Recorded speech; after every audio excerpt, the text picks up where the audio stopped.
Assalamualaikum warahmatullahi wabarakatuh. Saudara pemirsa dimanapun saat ini sedang menonton siaran channel Agung Pos YouTuber. Saya sedang berada di ruang Kepala Dinas Penanaman Modal dan Pelayanan Terpadu Kabupaten Ogan Ilir bersama Bapak Emridon MSI. Pak Emridon, terima kasih kesediaannya dan selamat siang. Pak Ridon didampingi oleh Sekretaris Dinas yaitu Pak Faisal. Pak Ridon, kita ini sudah beberapa kali bertemu sebagai narasumber dari YouTuber kita, dan sekarang ketemu lagi siapa ya? Sehat, alhamdulillah. Ya, minta tolong Pak ini Pak. Jadi buka, oh iya, biar enak ngobrol. Ya. Pak Ridon, Anda dari Badan Pembinaan dan Pengawasan, yaitu Inspektur, sekarang Anda di Kepala Dinas Penanaman Modal dan Pelayanan Terpadu. Sebenarnya penanaman modal dan pelayanan terpadu ini apa fungsi, tugas dan fungsinya? Saya akan berkata. Jadi saya kembali dengan Perda itu tercantum Perda 24 tahun 2020 pelimpahan wewenang dari Bupati Kepala Daerah tentang perizinan di Kabupaten Ogan Ilir ini. Nah, jadi di samping seluruh perizinan akan kembali ke sini, ya, termasuk juga promosi Ogan Ilir, ya, yang harus ada di dinas kita. Karena seperti itu. Pak Ridon, tentunya ini kan salah satu pendapatan dari PAD untuk PAD. Dan juga mungkin aset-asetnya juga mungkin terdeteksi, aset-aset Ogan Ilir, sehingga PAD itu bisa diangkat dan juga mungkin menyerap dana-dana dari luar. Nah, PAD ini bagaimana sekarang ini? Menurut informasi yang kami dapat, PAD Kabupaten Ogan Ilir ini menurun, sementara juga ada pengurangan dana transfer dari Jakarta. Ini bagaimana menurut Pak Ridon? Ya, terima kasih. Jadi seluruh kabupaten se-Indonesia ini mendapat pengurangan dari pusat, dan memang ada penurunan juga asumsi pendapatan, dan ini pasti berdampak. Berdampak pertama karena tahun 2022 ini tahun pertama seorang kepala daerah akan menjalankan visi misi. Dampaknya di mana dengan ruang fiskal kecil tentu berdampak dengan kegiatan dan visi misi bupati. Dan ini kewajiban kita sebagai pembantu bupati untuk menjadi PR bersama. Bagaimana PAD ini salah satu andalan untuk pembangunan, terutama di Ogan Ilir ini harus meningkat. Tentu asumsi-asumsi akan kita perhitungkan sehingga APBD ini, PAD ini akan meningkat. Nah, yang kita sekarang ini terjadi asumsi itu bahkan di bawah target. Di bawah target, artinya ada pengurangan. Kenapa bisa di bawah target? Jadi begini. Atau memang aset di daerah berkurang atau gimana? Tidak, jadi contoh saja tahun ini kita mengurangi asumsi kemungkinan saja karena melihat dari 2 tahun ke belakang terjadi penurunan tren penerimaan PAD. Tentu pertanyaannya kenapa dia berkurang, itu mungkin lebih penting.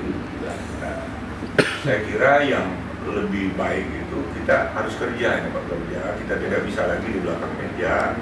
Kita harus bekerja untuk membantu kepala daerah terkait dengan PAD. Salah satunya ialah di Dinas Penanaman Modal ini.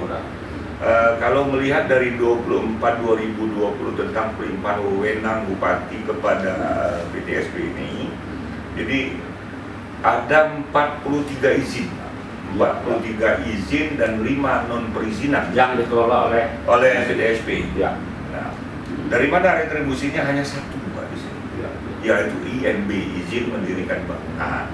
Nah, inilah kontribusi dari PTSP ini. Itu yang terbesar atau itu andal? Inilah yang menghasilkan PAD daerah. Nah, jadi dari 43 ditambah 5, 48 Pak. Nah, yang menghasilkan PAD daerah itu hanya satu, IMB. Nah, artinya peluang PTSP ini mendorong bagaimana IMB ini menjadikan PAD. Nah, salah satunya misalnya begini, betapa banyak bangunan yang tidak mempunyai IMB. Ya. Dan ini yang harus kita kejar. Kita akan melihat data nanti berapa banyak. Itu yang pertama. Yang kedua, kenapa mereka tidak mau membuat IMB? Karena bagi mereka yang ada dengan tidak itu sama perlakuannya. Dan ini yang menjadi hal sangat memprihatinkan.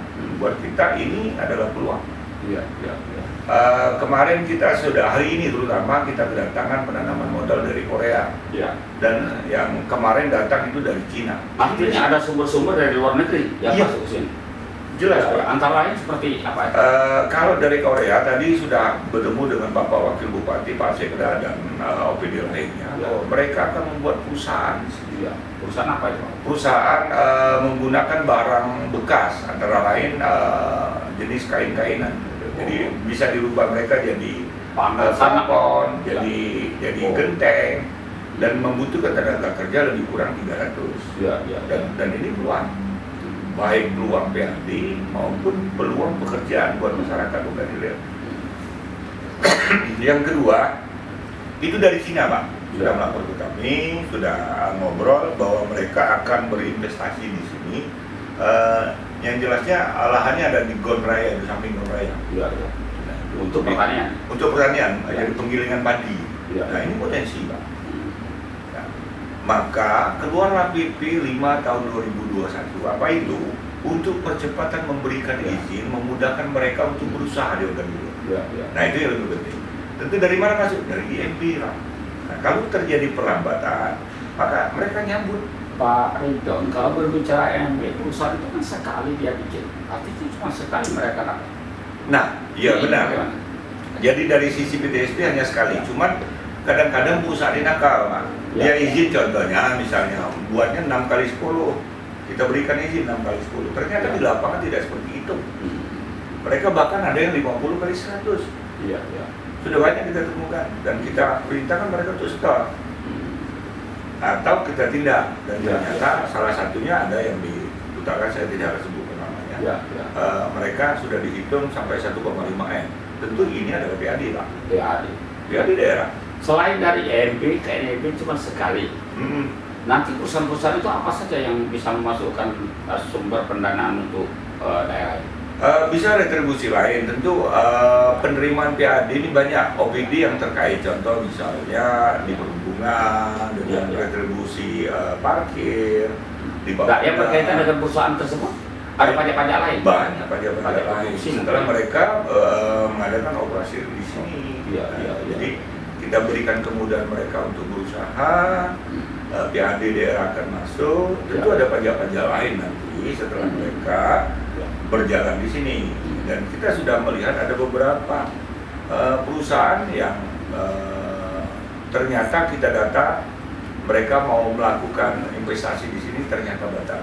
Apa sebab? Ternyata izinnya lama keluar. Hanya mereka pindah ke Ogan Ilir. Salah satu contoh misalnya Tower, Pak. Ternyata izin di Ogan Ilir ini sulit. Mereka tidak mau mengambil di Ogan Ilir, mereka pindah ke Kota Madia.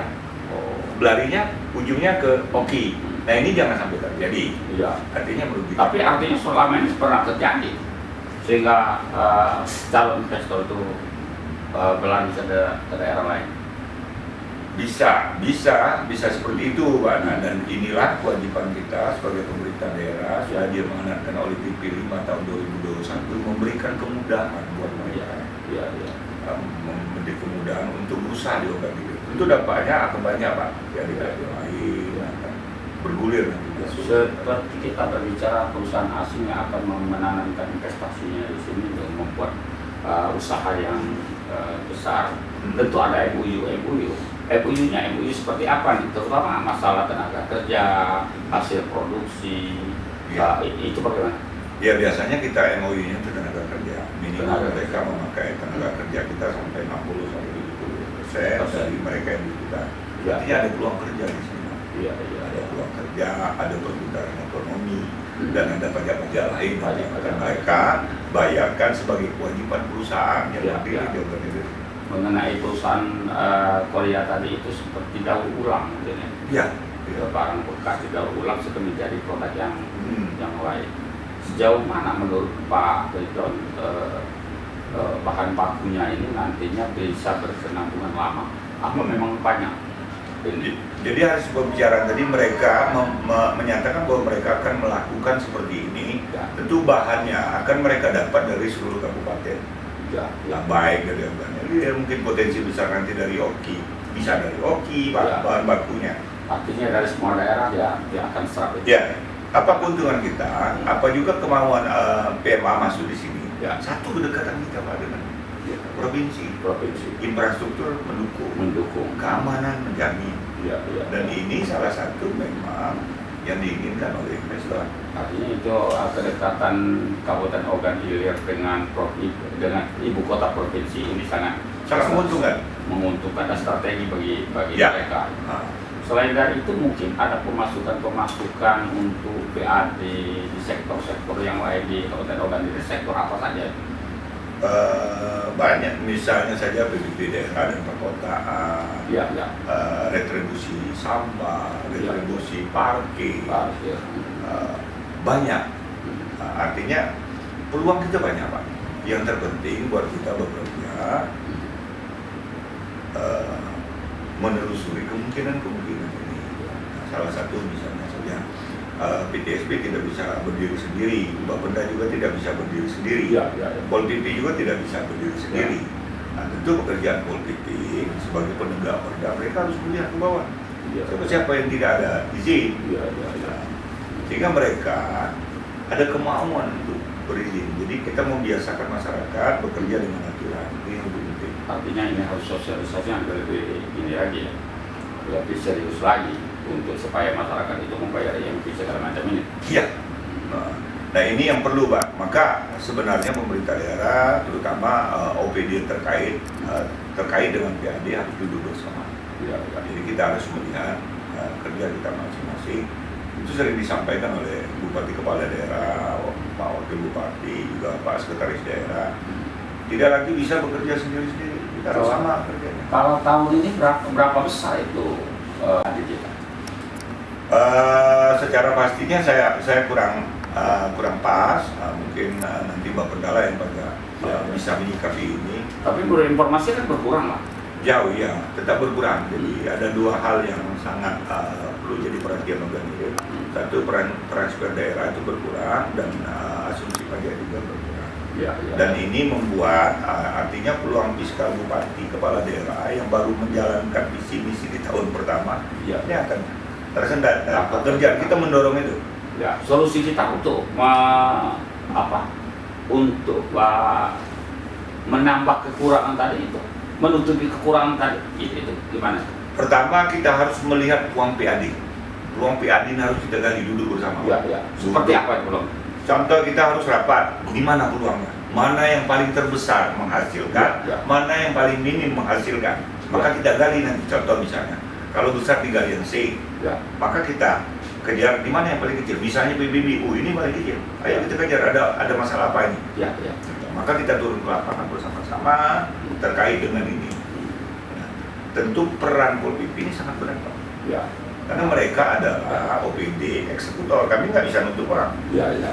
Artinya Pol PP itu terlibat langsung dengan masalah untuk mendongkrak PAD ini terhadap pemasukan yang liar, yang kurang selama ini kurang aktif. Seperti mungkin pasir kan sekarang menurut informasi.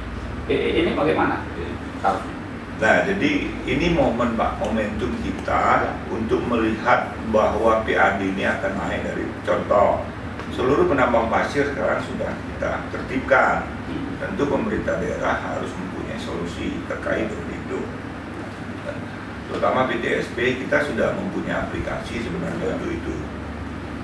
Namanya OSS, jadi Online Single Submission. Jadi mereka bisa mendownload itu sendiri Pak, sebagai langkah awal mengurus izin. Bahkan Pak Bupati Kepala Daerah sudah menyampaikan jika perlu PTSP dampingi mereka ke Jakarta. Nah itu. Dan maka saya bilang ini kita tidak melihat lagi Pak ini jumlah luasan wilayah, maka kita melihat berapa retribusi akan kau berikan pemerintah daerah. Dengan jumlah, dari mana kita lihat? Dari eksplorasi mereka. Contoh misalnya kita tetapkan dengan perda 1 hektar misalnya, setoran mereka 10 juta per bulan, misal. Ada semacam target. Iya. Target dan ukuran. Ukuran. Jadi kita kan mungkin nunggu, kita nggak mungkin melihat mereka setiap hari. Ya, ya. Nah, jalan satu-satunya seperti itu. Ini momen buat mereka, momen buat pemerintah daerah untuk menjalankan itu. Artinya ini peran Pol PP yang berperan di sini. Ya, Pol PP ini untuk menertibkan sekaligus mendisiplinkan mereka. Ya, ada satu bidang namanya bidang penegakan perda. Ya, Nah, bagi mereka yang melanggar perda itu akan dapat sanksi, Pak. Iya. Sepanjang duduk bersama, saya yakin peluang PAD ini besar. Nah, yang penting kita mau menggalinya, kita mau bekerja sama, itu jauh lebih penting. Pak Ridwan, saya dengarkan kita PAD berkurang, sementara dana transfer juga dikurangi dari pusat. Ini bagaimana solusinya? Dan kenapa harus bisa berkurang seperti ini? Ya, kemungkinan ini saya kurang paham kalau pengurangan dari pusat ini, Pak. Ya. Dari pusat ini dari mana kok bisa dikurangi? Tapi seluruh kabupaten kota terkurangi. PAD asumsinya kita turun. Persoalan itu sudah kita jalani. Nah, yang terpenting sekarang bagaimana asumsi dari PAD yang sudah kita tetapkan ini itu harus rata-rata dengan ini harus 80% ke atas. Nah, persoalan bagaimana harus 60-80. Jalan satu-satunya duduk sama-sama. Duduk sama-sama, kita melihat nanti mungkinnya di mana, tugas saya di mana, tugas Bapeda di mana, tugas Pol PP di mana. Dan pengurangan dana PAD dan dana transfer mengganggu aktivitas operasional pembangunan. Sudah pasti secara umum iya, dan ini yang harus kita sikapi. Nah, artinya kalau PAD ini memang nanti di atas 80%, mungkin menguntungkan kepala daerah. Nah, kita sebagai pembantu bupati ini siapapun dia di dinas apapun dia. Artinya berpikir bagaimana untuk mencarikan PAD ini tadi. Ya, jalan satu-satu mempercepat izin. Nah, ini yang penting. Jangan sampai mereka yang berinvestasi justru pindah. Izin ini tidak berdiri sendiri dengan PTSP terkait dengan dinas-dinas teknis. Kalau sumber-sumber pendapatan yang langsung ditekel oleh PTSP-nya apa? Hanya IMB, Pak. IMB saja. Hanya IMB. Nah, contoh kita tahun ini, bulan ini saja kita masuk mereka yang akan ngurus IMB itu 2,6 M. Artinya ini peluang. Tapi Pak Edon kan IMB ini tidak setiap tahun ada pembangunan yang signifikan kan? Iya. Bagaimana? Jadi selama ini IMB ini tidak terlalu diperdayakan, Pak. Sebenarnya dengan adanya IMB tentu nanti ada pajak-pajak lain setelah mereka beroperasi. Nah, tentu ini akan masuk retribusi. Retribusinya kemana? Ke Bapenda. Nah ini. Jadi bahasanya mereka berusaha, setelah mereka mampu maka retribusinya akan diambil oleh Bapenda. Maka kita memberikan peluang usaha itu ke organilir ini harus lebih baik. Jalan satu-satunya memberikan izin secepatnya sepanjang yang bersangkutan sudah memenuhi syarat. Nah ini yang penting. Jadi kita memberikan kemudahan untuk berusaha, maka mereka dapat berusaha di organilir ini dengan nyaman, mendapatkan keuntungan, dampaknya mengurangi pengangguran, dan ada retribusi nanti akan kembali ke Bapenda. Jadi artinya dengan perusahaan itu berjalan, artinya kita retribusinya yang akan menguntungkan kita. Iya, pasti. Bagaimana kita akan mengambil hal lain benar menurut Bapak bahwa IMB hanya satu kali. Nah, tapi ada hal-hal lain, pajak-pajak lain yang bisa diambil oleh pemerintah daerah sebagai kewajiban. Contoh misalnya CSR. CSR ini setiap perusahaan wajib itu. Maka kita dorong nanti CSR ini dapat digunakan pemerintah daerah. Berapa banyak perusahaan di organ hilir yang sudah mengeluarkan CSR? Ada beberapa perusahaan, Pak, yang langsung ke desa, ada langsung ke kabupaten. Oh, jadi dia bisa langsung ke masyarakat pedesaan, tidak harus melewati dari ini kantor terpadu ini. Nah, maka itu kedepannya kita atur seluruh perusahaan kita laporkan dengan bupati kepala daerah bahwa ini kondisi yang ada. Dia ke seandainya tidak mereka langsung, ini kan peluang kebocoran. Ya, bisa biasanya menjadi CSR ini Pak, mereka ya, menyampaikan dengan kita, ya, pemerintah daerah, bahwa tahun ini mereka akan membangun ini. ya, laporannya tetap ya. Ya. Dan itu, nah mungkin dengan kaitan dan lain kita dapat nanti bekerja sama dengan mereka.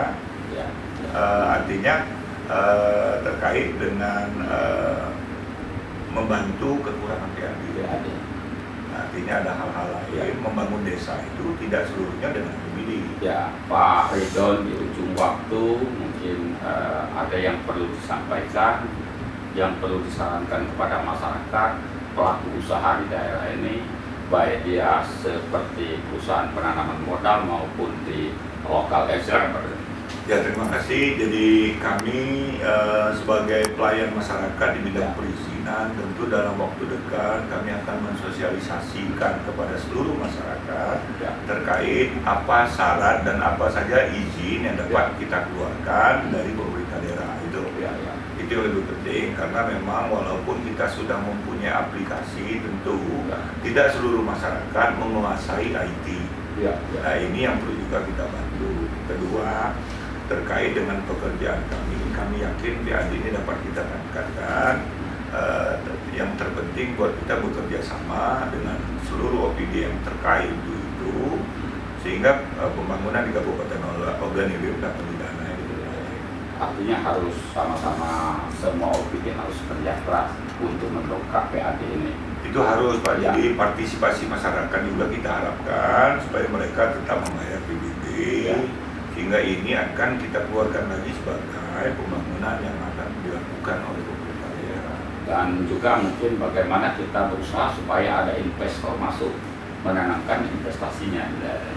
Ya, jadi PTSP ini Pak, selain mereka memberikan perizinan, juga mereka ini membawa misi menyampaikan kondisi yang ada untuk PTSP ini. Contoh kemarin kita sudah memaparkan burai Pak ke pusat bahwa ini potensi dan ini sudah dicanangkan oleh pemerintah daerah. Karena ini tidak mungkin dibiayai oleh APBD. Dari sektor wisata itu. Ya. Nah, tentu OPD terkait harus menyiapkan sehingga kami dapat mempromosikan apa yang menjadi unggulan pemerintah. Ya. Masih ada lagi Pak, silakan. Terima kasih, barangkali ini dapat kami sampaikan. Tidak lain bekerja membantu pemerintah daerah ini hidup. Ya, saudara pemirsa, kita sudah banyak mendengar dalam waktu yang singkat ini. Insya Allah ini akan menjadi masukan semua pihak, termasuk para OPD di daerah Kabupaten Ogan Ilir, dan juga harus menjadi bahan pemikiran kita semua yang ada di Ogan Ilir, terutama para pejabat OPD dan yang lainnya supaya bekerja sama untuk mendongkrak PAD dan bisa mengatasi pengurangan dana transfer dari pusat sehingga di Ogan Ilir ini berjalan maksimal seperti biasa. Lebih kurang kami mohon maaf kepada Allah, saya mohon ampun, saya akhiri dengan wassalamualaikum warahmatullahi wabarakatuh.